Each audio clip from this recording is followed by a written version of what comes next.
थोड़ा फंसी होने ही वाला है।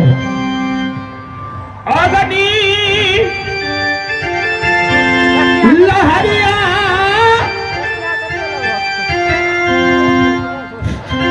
मारे दीदी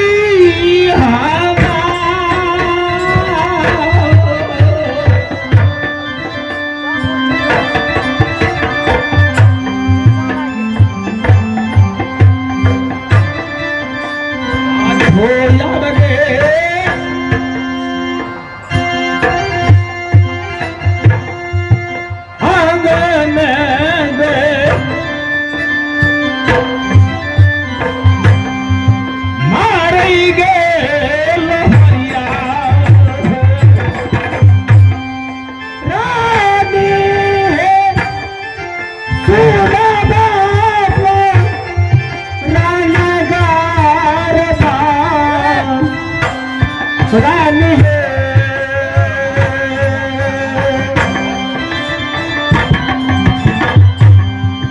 ऐसा बोला है कायल फूला बाहे सिंगार मारे लहरिया ये बाबू साहब देहिया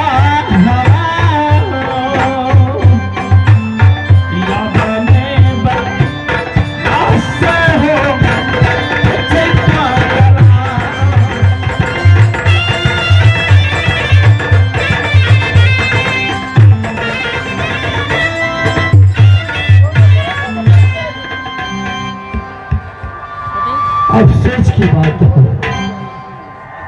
महाराज जमीर रुदल वो राज मोहब्बा को छोड़ करके जा रहे हैं।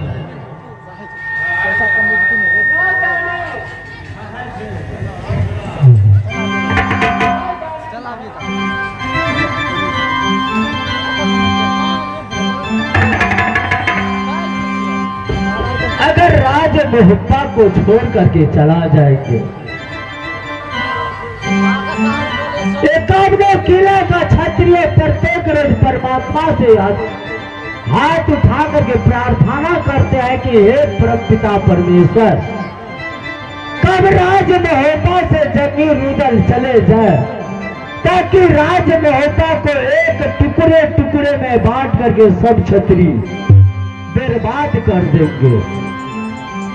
ठीक है महारानी रानी झूला को मैंने बुला करके सारा हाल समाचार उन्हें बताएंगे और पति और पत्नी के लिए होना में भर जाएंगे। महाराज जंगल का ओर नहीं जाएगा, रह जाएगा राज मोहब्बा।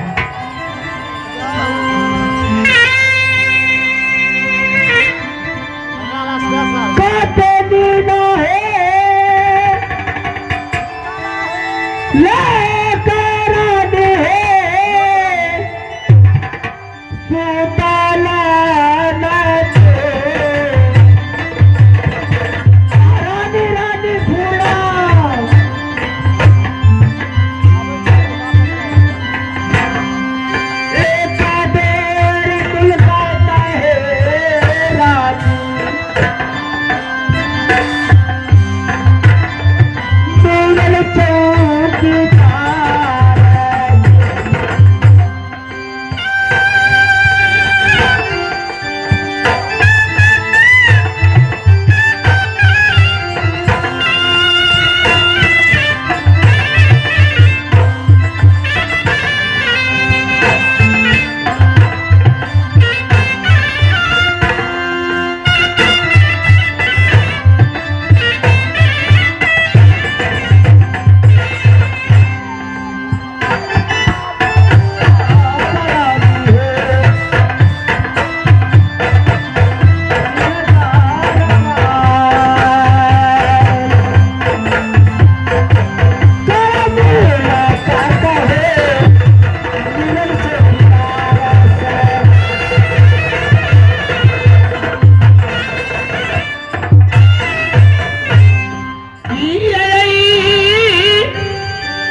नींद भेला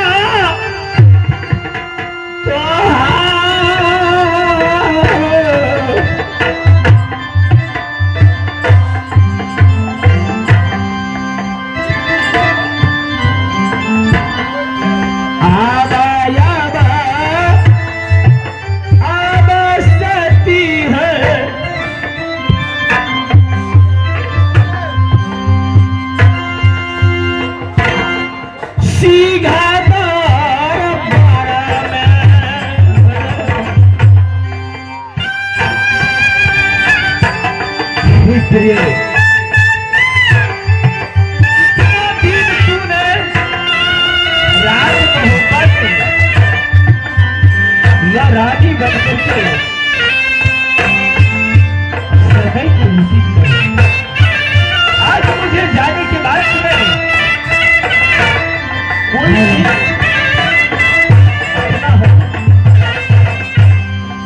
कोई ना अपना है ये तुम्हारी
वर्ण में पढ़ते हैं और कि पिताजी की नामी राजा महिपाल हमारी नामी सतपुला पढ़ते हैं।